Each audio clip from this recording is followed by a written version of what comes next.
चलिए आज की वीडियो में हम देख लेते हैं डीएसएसपी के द्वारा जो टेक्निकल असिस्टेंट का जो पेपर हुआ था उसको देख लेते हैं, मेडिकल लैब टेक्नोलॉजी। तो इसका जो पेपर हुआ था 1 अगस्त 2021 को, उसके बारे में हम देख लेते हैं। ठीक है, ये हमारे पास पीडीएफ है उस पेपर की, इसमें कैसे क्वेश्चन पूछे गए थे और जो आपके अभी एग्ज़ाम होने वाले हैं, स्टेट गवर्नमेंट के एग्ज़ाम हो या बाद में यदि आप डीएसएसबी की भी तैयारी करते हो, तो इन सारे एग्ज़ाम्स के लिए ये जो हमारा पेपर होगा, प्रीवियस जो पेपर होते हैं, ये काफ़ी हेल्पफुल होते हैं। तो इसको आप एक बार पूरी अच्छे तरीके से देख लेंगे। और ये जो है मैं डिस्क्रिप्शन में इसका पीडीएफ भी प्रोवाइड इस वीडियो में मैं करूँगा। ठीक है, तो आप वहाँ से पीडीएफ को भी डाउनलोड कर सकते हैं। ठीक है, तो चलिए सबसे पहले तो इसमें देख लेते हैं जो हमारा पेपर होता है। पेपर में क्या होता है कि पेपर यहाँ पे एक तो आपके जनरल्स क्वेश्चन पूछे जाते हैं और साथ में फिर ट्रेड वाले आपके क्वेश्चन पूछे जाते हैं। ठीक है, जो जनरल क्वेश्चन आपसे पूछे जाते हैं, तो जनरल में क्या है कि जनरल में आपको अलग अलग ये कैटेगरी में डिवाइड करके रखा है उन्होंने। जनरल अवेयरनेस 20 क्वेश्चन पूछे जाते हैं, जनरल एबिलिटी के 20 क्वेश्चन होते हैं, अर्थमेटिक एबिलिटी के 20 क्वेश्चन होते हैं, जनरल हिंदी और जनरल इंग्लिश इनके भी 20-20 क्वेश्चन होते हैं, यानी टोटल 100 क्वेश्चन आपके जनरल से पूछे जाएंगे। ठीक है, जैसे ये देख लीजिए, ये जनरल अवेयरनेस का क्वेश्चन है, ये ऊपर वाला। ठीक है, बहुत ज़्यादा नहीं होता, बहुत डीप तो ये नहीं पूछते हैं, लेकिन हाँ ये है कि आपको रूबरू रहना है करंट अफेयर से। तो उसके बाद कुछ ऐसे भी हैं जो कि करंट अफेयर से नहीं होंगे, बहुत ज़्यादा करंट अफेयर आपको देखने के लिए नहीं मिलेंगे, लेकिन कुछ करंट अफेयर होते हैं। उसके बाद जनरल एबिलिटी हो गया, यहाँ पे देख लीजिए, ये रहा हमारा रीजनिंग वाला क्वेश्चन। फिर उसके बाद 20 क्वेश्चन के बाद आपको मैथ के क्वेश्चन दिखेंगे, अर्थमेटिक एबिलिटी वाले क्वेश्चन दिखेंगे। ठीक है, आप ये देख सकते हैं एबिलिटी वाले क्वेश्चन आ गए। तो ये भी बहुत ज़्यादा टफ नहीं होता है, ये आसान होता है। कुछ सेक्शन के ऊपर आपको अच्छे से ध्यान यदि आप दे देते हो तो आप अच्छा मार्क्स गेन कर सकते हैं मैथ में, रीजनिंग में। ठीक है, जैसे कि आपको सीआई अच्छे से कर लेना चाहिए। उसके बाद आपको वॉल्यूम, सरफेस एरिया, इनके जो टॉपिक हैं, इन सारे टॉपिक को अच्छे से कर लेना है। ठीक है, तो कुछ परसेंटेज के क्वेश्चन भी आते हैं इसमें। वर्क एंड टाइम जो होता है तो उसके क्वेश्चन होते हैं, लीनियर इक्वेशन के क्वेश्चंस होते हैं। उसके बाद यदि हिंदी की बात करें तो हिंदी में भी आप देख सकते हो बहुत ज़्यादा नहीं, मुहावरे से क्वेश्चन पूछे गए हैं। उसके बाद आप यहाँ देख सकते हैं विलोम शब्द से भी पूछे गए हैं, संज्ञा से क्वेश्चन पूछे गए हैं। तो जैसा यहाँ पे क्वेश्चन पूछा गया है उसके अकॉर्डिंग यदि आप प्रिपरेशन करते हो, नेक्स्ट टाइम आपको इस बहुत ज़्यादा बेनिफिट मिलने वाला है इस क्वेश्चन का। ठीक है, तो ऐसा नहीं कि सिर्फ अपने ट्रेड वाले ही क्वेश्चन को देखना है, ये हमारे जो जनरल क्वेश्चन है उनको भी आप बारीकी से इनको देखेंगे और इनमें कैसे कैसे क्वेश्चन पूछे जाते हैं, इसके अकॉर्डिंग फिर आप तैयारी करोगे। ठीक है, तो चलिए अब हम सबसे पहले तो आज जो हम बताने जा रहे हैं आपको ट्रेड वाले क्वेश्चन, हम तो ट्रेड वाले क्वेश्चन देख लेते हैं। ये इंग्लिश के क्वेश्चन है। ठीक है, अब हम ट्रेड वाले क्वेश्चन पे चलते हैं। हमारा पहला क्वेश्चन है, विच of these means arrest of bleeding. तो अरेस्ट ऑफ ब्लीडिंग से आप क्या समझते हैं, इसका मतलब क्या है? तो इसका मतलब हो जाएगा, इसका राइट आंसर हो जाएगा हेमोस्टेसिस। हेमोस्टेसिस क्या है कि बॉडी के नॉर्मल फिजियोलॉजिकल रिस्पॉन्स को ये दर्शाता है। ठीक है, for the prevention and stopping of bleeding. ठीक है, ये आपको याद रखना है। तो यदि हम सेकेंड क्वेश्चन में बात करें, dash is the volume of red blood cells in your body. तो हमारे बॉडी में जो रेड ब्लड सेल्स हैं उसके वॉल्यूम को कौन दर्शाता है? तो ये एक सिंपल सा ब्लड टेस्ट होता है, हेमेटोक्रिट। तो हेमेटोक्रिट जो होता है ये दर्शाता है हमारे बॉडी में रेड ब्लड सेल्स कितने हैं। ठीक है, चलिए नेक्स्ट क्वेश्चन देख लेते हैं। क्वेश्चन नंबर 3 देख लेते हैं। Paracetamol, some cold and flu remedies and vitamin supplements can come under which category of drug. Drug के किस कैटेगरी में आते हैं? तो इसका राइट आंसर हो जाएगा option A, general sales list. ठीक है, तो जिसमें जो ट्रेडिशनल मेडिसिन होते हैं, हेम्योपैथिक मेडिसिन होते हैं, बाम होते हैं, मेडिकेटेड ऑयल्स होते हैं, ये सारे जो होते हैं ये जनरल सेल्स लिस्ट के अंदर ही आते हैं। ठीक है, तो इसका राइट आंसर 1 बिल्कुल राइट आंसर इसका। क्वेश्चन नंबर 4 में आ जाते हैं। The blood clotting protein found in cryo includes all of these other than. तो जितने भी यहाँ पे हैं ये सारे क्लोटिंग प्रोटीन हैं। ठीक है, फिब्रिनोजिन हो जाए, वॉन विलिब्रांड फैक्टर हो जाए, फैक्टर 8 हो जाए। लेकिन ये जो लास्ट है डिस्ट्रोफिन, तो डिस्ट्रोफिन जो है ये हमारा क्लोटिंग प्रोटीन नहीं है, ठीक है।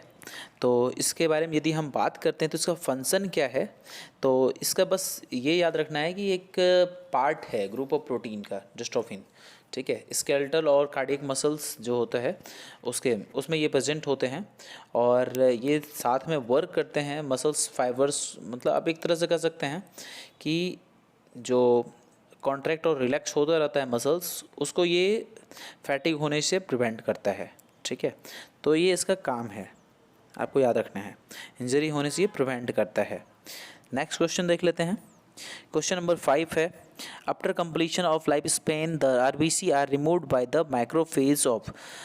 जो लाइफ स्पेन होता है आरबीसी का, वो ख़त्म होने के बाद, कंप्लीट होने के बाद वो रिमूव किया जाता है माइक्रोफेज के द्वारा। तो वो किसके द्वारा किया जाता है, तो लीवर और स्प्लीन, ठीक है, ये आपको याद रखना है। प्लीहा के बारे में आपने सुना होगा, वो स्प्लीन ही है। नेक्स्ट क्वेश्चन है, क्वेश्चन नंबर 6 देख लेते हैं। तो coffee bean shape is characteristics of which of this bacteria. तो कॉफ़ी बीन शेप जो होता है वो किसका होता है, तो इसका राइट आंसर हो जाएगा नेज़ेरिया, ठीक है। अब यदि हम बात कर लेते हैं माइकोबैक्टीरिया के बारे में, तो रॉड शेप होता है, ग्राम पॉजिटिव बैक्टीरिया होता है। उसी तरह स्पैरिला जो होता है स्पैरल शेप होता है। कॉर्डनी बैक्टीरिया ये जो होता है क्लब शेप का होगा। तो ये सारे जो हैं, इसमें पूछा जा रहा था कॉफ़ी बीन शेप, तो उसका राइट आंसर हो जाएगा नाइजीरिया। चलिए क्वेश्चन नंबर 7 देख लेते हैं। Indirect antiglobulin test IAT is use to. अब जो इनडायरेक्ट एंटी ग्लोबुलिन टेस्ट जो होता है उसका इस्तेमाल किया जाता है, किसके लिए करते हैं, तो detect the presence of IgG antibody in serum, ठीक है। तो इनडायरेक्ट एंटी ग्लोबुलिन टेस्ट का इस्तेमाल किया जाता है सीरम में जो IgG एंटीबॉडी हैं उनके प्रेजेंस को देखने के लिए, ठीक है। तो ये आपको याद रखने हैं, ठीक है। अब यदि हम आगे देख लेते हैं, अगला नेक्स्ट क्वेश्चन हमारा, branching filamentous bacteria are called. जो ब्रांचिंग फिलामेंटस बैक्टीरिया होते हैं उसको हम लोग क्या बोलते हैं, तो वो हो जाएगा एक्टिनोमाइसिट्स, ठीक है। चलिए नेक्स्ट क्वेश्चन देख लेते हैं। हमारा नेक्स्ट क्वेश्चन यानी क्वेश्चन नंबर 9 है, autoimmune hemolytic anemia are caused by antibodies directed against the patient own। जो एंटीइम्यून हेमोलाइटिक एनीमिया जो होता है वो किसके द्वारा होता है, तो जो एंटीबॉडीज होते हैं वो डायरेक्टेड अगेंस्ट पेशेंट्स आउन, यानी पेशेंट्स के खुद के ही किस सेल्स के खिलाफ जो एंटीबॉडीज होते हैं वो वर्क करते हैं, तो आरबीसी के खिलाफ, ठीक है। तो इसके बारे में आप समझ लीजिए, जो ऑटोइम्यून हेमोलाइटिक एनीमिया जो होता है, एक आप समझ सकते हैं एक ऐसा डिसऑर्डर है जिसमें कि जो इम्यून सिस्टम होता है वो अच्छे से वर्क नहीं करता है, माल फंक्शनिंग जो होता है इम्यून सिस्टम का, उसकी वजह से ये ऐसा होता है। जिस वजह से इसमें क्या होता है, जो एंटीबॉडीज प्रोड्यूस करता है हमारा बॉडी, वो अटैक करता है रेड ब्लड सेल्स के ऊपर, ठीक है। यानी ऐसा एक्ट करता है जैसे कि वो रेड ब्लड सेल्स हमारे फॉरेन पार्टिकल्स हैं, हमारे बॉडी के अंदर इंटर्स किया है ऐसा, ठीक है। चलिए हम नेक्स्ट क्वेश्चन देख लेते हैं। हमारा नेक्स्ट क्वेश्चन है, all of the following are characteristics of stationary phase in cell growth except. जो सेल ग्रोथ का स्टेशनरी फेज है उन सब को दिखाने के लिए सारे जो आपको दिए हुए हैं एक को छोड़कर, तो उसका राइट आंसर हो जाएगा population decrease due to cell death, ठीक है। इसको छोड़ के बाद बाकी जो है स्टेशनरी फेज को हमारा सो इरेगुलर स्टैनिंग, उसके बाद cells are frequently gram visible और sporulations occurs at this stage, ये सारे जो हैं ये स्टेशनरी फेज में होते हैं, ठीक है। जो ऑप्शन सी है वो नहीं होता। चलिए क्वेश्चन नंबर 11 देख लेते हैं। Which of these blood components do not have a nucleus. अगर पूछा जा रहा है कि ये जो ब्लड कंपोनेंट्स दिए गए हैं उसमें किस में न्यूक्लियस प्रेजेंट नहीं होता है, तो उसका राइट आंसर हो जाएगा ऑप्शन बी इरिथ्रोसाइट, ठीक है। इरिथ्रोसाइट जो होता है उसमें प्लेटलेट्स, उसमें जो होता है न्यूक्लियस प्रेजेंट नहीं होता, ठीक है। आपने उसके बारे में भी सुना होगा कि जो रेटिकुलोसाइट होता है, रेटिकुलोसाइट जब अर्ली स्टेज होता है इरिथ्रोसाइट्स का, तो उस समय जो होता है उसमें न्यूक्लियस प्रेजेंट होता है, लेकिन जब वो मैच्योर होता है इरिथ्रोसाइट होता है तो उसमें न्यूक्लियस एब्सेंट हो जाता है। चलिए क्वेश्चन नंबर 12 देख लेते हैं। Antiglobulin test is use to detect, जो एंटी ग्लोबुलिन टेस्ट होता है उसका इस्तेमाल किया जाता है किसके लिए करते हैं, तो इनकम्प्लीट आरएच एंटीबॉडीज़ को डिटेक्ट करने के लिए। ठीक है, इसको हम लोग एंटी ग्लोबुलिन टेस्ट को हम लोग कुम्स टेस्ट भी कहते हैं। ठीक है, इसका इस्तेमाल किया जाता है एंटीबॉडीज़ जो रेड ब्लड सेल्स के सरफेस पे बाइंड एंटीबॉडीज होते हैं उनको आइडेंटिफाई करने के लिए। ठीक है, या प्लेटलेट्स, तो इसको जो होता है आइडेंटिफाई करने के लिए इसका इस्तेमाल किया जाता है। ठीक है, और यदि हम बात कर लेते हैं और इसका यदि डिसऑर्डर्स को भी हम डायग्नोस करने के लिए इसका इस्तेमाल करते हैं, जैसे कि खुद के रेड ब्लड सेल्स को डिस्ट्रॉय यदि पेशेंट में कुछ ऐसे पेशेंट होता है जिसमें ऑटो इम्यून हेमोलाइटिक एनीमिया है जैसे, तो उस डिसऑर्डर को भी डायग्नोस करने के लिए हम इसका इस्तेमाल कर सकते हैं, जिसमें जो पेशेंट्स का जो एंटीबॉडीज होता है वो खुद के रेड ब्लड सेल्स को जो होता है वो डिस्ट्रॉय करना चाहता है। ठीक है,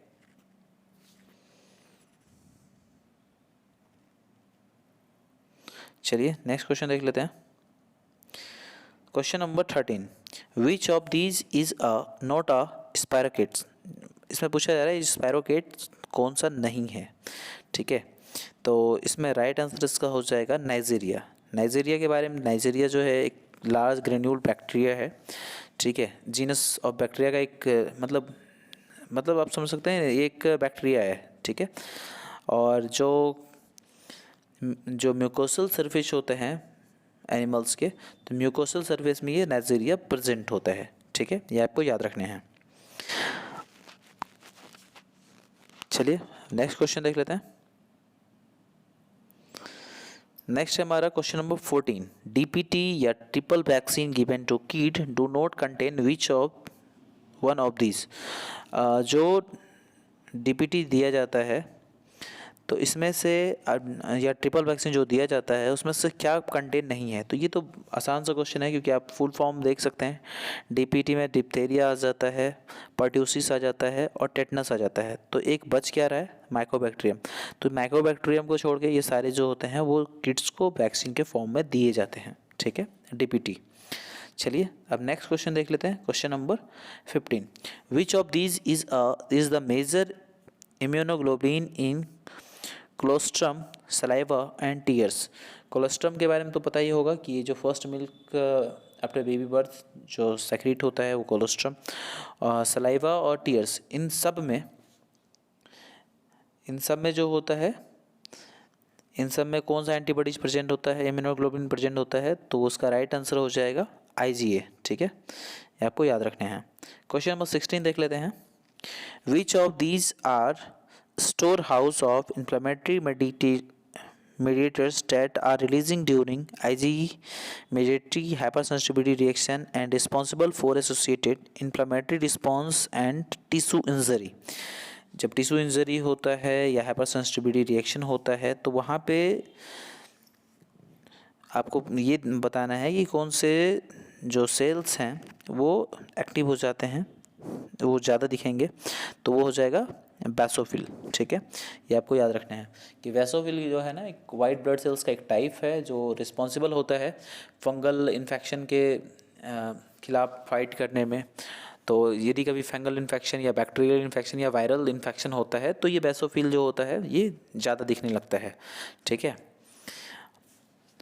और उसके बाद हम यदि स्नोफिल के बारे में बात करें तो ये जो होता है ये पैरासाइटिक इन्फेक्शन जो होता है उसको ये इंडिकेट करता है, एलर्जिक रिएक्शन को या कैंसर को, तो इनको इंडिकेट करता है हमारा स्नोफिल। ठीक है, यदि स्नोफिल किसी के काउंट बढ़े हुए हैं तो इसका मतलब है कि वो पैरासाइटिक इन्फेक्शन उसको है या तो एलर्जिक रिएक्शन हो सकता है। ठीक है, ये भी ख्याल में आपको रखने हैं। उसी तरह फिर लिम्फोसाइट के बारे में तो पता है कि जो WBC होता है उसका एक इम्यून सेल्स, मेन टाइप के इम्यून सेल्स ये हमारे हैं। ठीक है, लिम्फोसाइट्स, और ये जो बोन मैरो में ही प्रेजेंट होता, मतलब तैयार होता है ये, और ये ब्लड में और लिम्फ टिश्यू में ये प्रेजेंट होते हैं, पाए जाते हैं। ठीक है, न्यूट्रोफिल के बारे में पता है कि हमारा जो इम्यून सिस्टम रिस्पॉन्स है उसमें न्यूट्रोफिल्स भी प्रेजेंट होता है और सबसे ज़्यादा 55 to 70% जो WBC होगा वो न्यूट्रोफिल होगा। ठीक है, चलिए अब नेक्स्ट क्वेश्चन देख लेते हैं। Question number 17, all of the following test are done before blood donation accept.